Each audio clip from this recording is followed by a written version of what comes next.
embajador en Chile y fue embajador en Turquía, que es uno de los puestos más delicados que tenemos en la carrera diplomática, y luego fue director general para Europa del Este y la ex Unión Soviética, y más que nada es muy amigo. Aún después de 40 años de trabajar juntos en el ministerio, continuamos siendo amigos. Yo sugiero que Pili comience un poco con el panorama general y luego, la idea básicamente es de las preguntas de ustedes, inquietudes que tengan sobre el tema de las relaciones exteriores de Israel. Bien, creo que más o menos 7 años atrás, después de casi 50 años en la carrera diplomática, yo entendí por la primera vez que todo lo que estudié anteriormente ya no vale nada. En esta época me invitaron para dar una conferencia en la Academia Superior de Guerra. Fue pocos días después de la primavera árabe. No sé quién inventó este nombre, la primavera árabe, pero así la llamaron. Yo recuerdo que cuando ellos me llamaron, me pidieron hacer así, yo preparé una conferencia que el título era Un mundo nuevo, con desafíos nuevos, una diplomacia nueva. Y para entender lo que yo sentí pocos días anteriormente, quería empezar con una anécdota. La Academia Superior de Guerra, como parte de sus estudios, está haciendo un juego de guerra más o menos, donde ponen problemas internacionales y tratan de encontrar las soluciones. Nos piden del Ministerio de Relaciones Exteriores de preparar una cosa que sea un poquito exagerado. Más exagerado mejor, porque dicen si la vida es difícil en el ejercicio, será más fácil en la guerra. Yo voy a empezar a decir, imaginen ustedes que no en este año, 7 años atrás, sino 10 años atrás, yo preparaba todo y empecé mi conferencia a decir lo siguiente. Hoy en la noche había un terremoto en Japón. En una noche, en un tsunami que había en Japón, en una noche Japón perdió 300 billones de dólares. Y pues no es suficiente interesante, entonces voy a continuar. Es decir, que paralelamente, más o menos en la misma época, una persona sale a la plaza central de Tunisia, se quema, y como resultado de esto, 1 millón de personas llegan a la plaza central, y empieza un movimiento muy interesante. Y si todavía no es suficiente interesante, voy a decir que como resultado de lo que pasó en Tunisia, también días después salen 1 millón de personas en Cairo a la plaza central. Y para hacerlo más interesante, voy a decir que paralelamente a esto empieza en Yemen del Sur, en Bahrein, y para hacerlo todavía más interesante, voy a hablar de un país que está tratando de desarrollar la arma nuclear, y está exportando la revolución a todo el Medio Oriente, y para terminarlo de verdaderamente con gusto, voy a decir que también paralelamente hay una guerra en Siria, y para hacerlo súper interesante, también un crisis económico en Europa. Créanme que si yo presentaba esta posibilidad 10 años atrás, me mandaron al manicomio, por lo menos. Por todo lo que yo mencioné, en menos de un año pasó. Y cuando pasó todo esto, la primera pregunta era, ¿qué pasó? ¿Qué cambios en el mundo? ¿Cómo podemos prácticamente tratar de resolver los problemas, el conjunto de problemas que yo mencioné? Un movimiento de gente que sale en la calle, una crisis económica tremenda en Europa, una pérdida económica increíble en Japón, guerra en Siria y el problema nuclear de Irán. Cuando yo empecé a pensar en todo esto, la primera pregunta que yo quería hacer a mí mismo, ¿cómo es posible que una persona se quema en la plaza central y 1 millón de personas salen a la calle? ¿Qué pasó?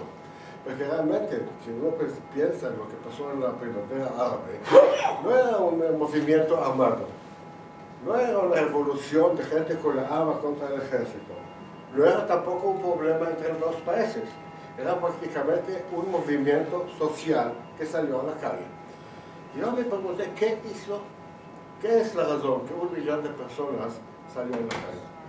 De una manera un poco interesante, paralelamente a todo lo que pasó en la primavera árabe, me invitaron a un seminario, un encuentro de los ministros de Relaciones Exteriores de toda Latinoamérica en Guatemala.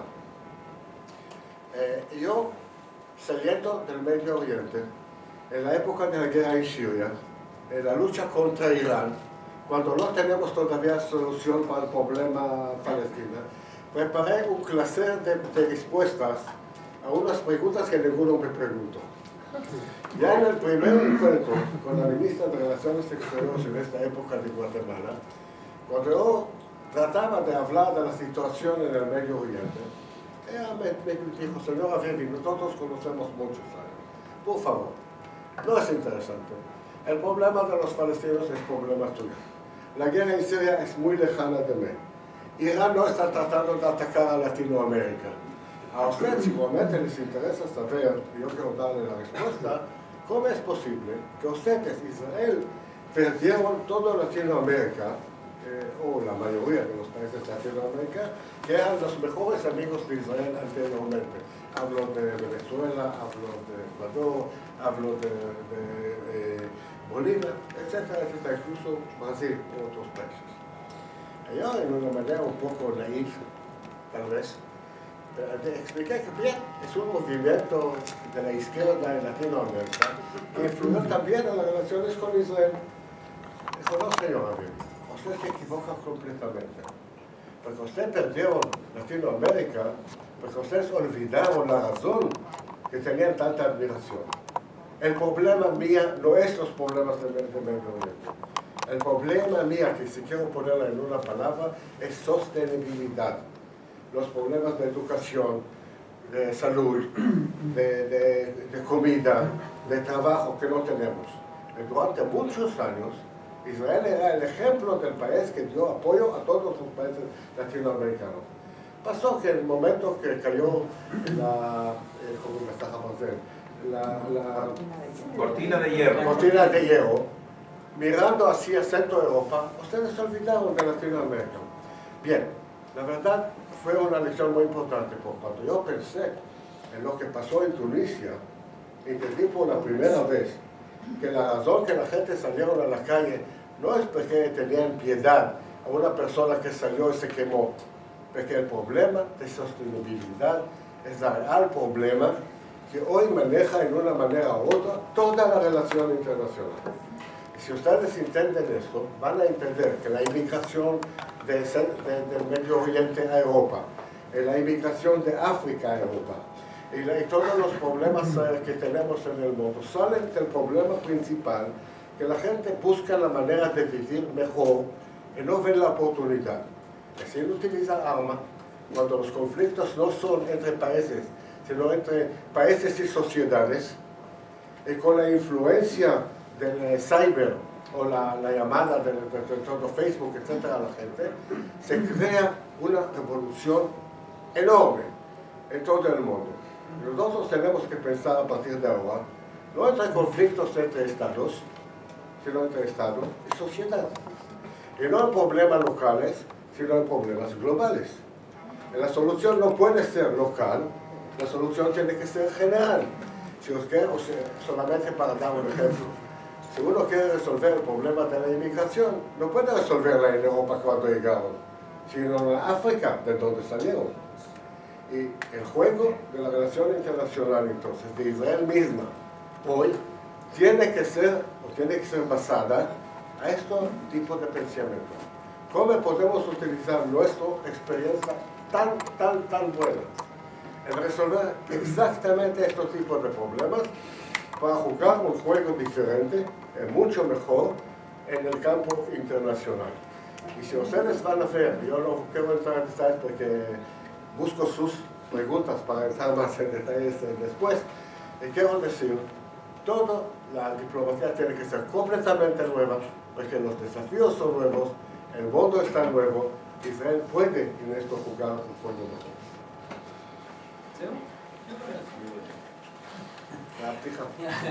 Ok, como dice Pini, realmente la idea es tratar de entrar un poco en diálogo con ustedes sobre temas que crean ustedes que podamos responder más o menos. Yo diría también a modo de introducción. En primer lugar, Israel no tiene política exterior, punto. Todo lo que Israel hace es política interna. Lo dijo Kissinger hace muchos años y tiene toda la razón. O sea que lamentablemente no hay una política clara, definida de cuáles son nuestras metas internacionales, sino que mucho depende de aquello que sucede dentro de Israel. El ejemplo más claro lo tuvieron ustedes estando aquí en Israel la semana pasada con Alemania. El hecho de que el primer ministro no reciba al ministro de Relaciones Exteriores de Alemania, el país europeo más importante y más aliado de Israel, aunque parezca esto un poco irónico, es significante. No lo hace no porque tiene un problema con Alemania, si tiene un problema con él, porque el Señor quiere ver un grupo determinado de israelíes que se oponen, presentan la oposición al gobierno de Israel. No entro a juzgarlo si bien o mal, solamente lo marco como hecho de que todo aquello que es política exterior en otras partes, en Israel es visto como política interna, para bien o para mal. El segundo punto es, Israel tiene 100 embajadas en el mundo.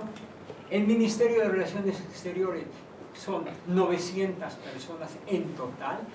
Fuera de Israel, hay 300 diplomáticos israelíes trabajando fuera. O sea que es un promedio de 3 diplomáticos por embajada, que deben ser el frente político internacional de Israel, con las dificultades que ello impide. Y ustedes conocen las embajadas, son muy pequeñas, muy difíciles de trabajar. Hay otro punto que quiero mencionar que a veces se nos escapa. Yo lo llamo la soledad del embajador de Israel. Cuando el embajador de Israel, prácticamente en todos los países del mundo, está solo. Un embajador, digamos, un embajador de Uruguay en España, es parte de los embajadores de Latinoamérica. Tienen su propio grupo, se ven, intercambian informaciones. Ni hablar de los embajadores europeos, de la Comunidad Europea, que una vez por mes se ven y consultan y nada. Israel no pertenece a ningún bloque. Nosotros no estamos en ninguna parte del mundo geográficamente, de ahí de que no pertenecemos a ningún bloque geográfico. El embajador de Israel debe trabajar básicamente solo, a lo mejor a veces con buenas relaciones con el embajador de Estados Unidos en el lugar donde está, puede un poco comprender y entender la situación, y de ahí a mi juicio que en aquellos lugares en los cuales hay comunidades judías y comunidades judías importantes o no importantes, bien conectadas, ellas se convierten en el único aliado y dirección a la cual el embajador de Israel puede apoyarse y dirigirse en el lugar donde está. Esos son parte, digo yo, de las dificultades. Ahora, entrando más en cuanto a las regiones geográficas, yo continúo considerando que los Estados Unidos constituyen el eje más importante de nuestra política exterior. Todo comienza y termina casi con los Estados Unidos. Dime. Víctor, perdón que te interrumpa. Dime, interrumpa. Lo que estás haciendo, Sí. lo que estás diciendo, Sí. es lo que hace que los embajadores estén solos. ¿Pero qué, perdón? Lo que hace que los embajadores estén solos. Por estar con los Estados Porque Unidos. solo creen, y lo han creído toda la vida, que Estados Unidos será, seguirá siendo papá. Bueno, tú sabes que yo soy tu colega. Tú sabes que yo logro todos los... Cada vez que voy a Ginebra... Déjame terminar solo de exponerlo y luego entramos en Estados Unidos es la potencia. Acaba de firmar el expresidente Obama firmó un acuerdo de 10 años con Israel, por el cual se le otorga a Israel billones y billones por 10 años, los próximos 10 años, firmado de asistencia técnica, de asistencia militar, de servicios de inteligencia, de armamento, imprescindible. ¿Obama, el presidente? Obama. Fue uno de los últimos actos que hizo Obama. Digo entre paréntesis, yo sé que hay mucha crítica y todo lo demás, creo que hablamos en algún momento, pero desde el punto de vista militar, estratégico para Israel, los 8 años de Obama fueron de los mejores que tuvimos. El ejército de Israel, los servicios de inteligencia de Israel gozaron de una cooperación íntima que era muy poco conocida en gobiernos anteriores. Pero luego, ahora, lo que digo es que los Estados Unidos, a mi juicio, es el eje principal. Encontrar, digamos, alternativas, como Pini, que se ocupó mucho tiempo de Rusia, por ejemplo, y hay dentro del gobierno de Israel alguno que otro que piensa que tal vez Rusia puede cambiar. Cambiar no, ok, no es, pero digamos, o potencias asiáticas, o Corea, China, puedan ser alternativas, tal vez no alternativas, hay que tener buenas relaciones con esas potencias, pero básicamente para nosotros lo indispensable, lo vital está en los Estados Unidos. ¿Y qué va a pasar ahora? No sabemos. Sabemos del señor Trump que efectivamente viene a visita, creo, el 22 o el 23 de mayo. No sé si ustedes estaban, cuando estábamos en la casa del presidente, hora y media después llegó la delegación norteamericana para tratar con el presidente, porque hay que tratar con el presidente la hora y el día de llegada. Me dijo un amigo que es el consejero político del presidente, que efectivamente me dijo, vamos a fijar la fecha ahora con esta delegación, la visita de Obama sumamente importante, de Trump, sea quien sea Trump, o como sea, porque recuerdan que Obama le llevó muchísimo tiempo llegar a Israel. Primero fue al Cairo con su famoso discurso hacia el mundo árabe. Trump, creo que será la primera vez que sale fuera de los Estados Unidos como presidente, viene al Medio Oriente,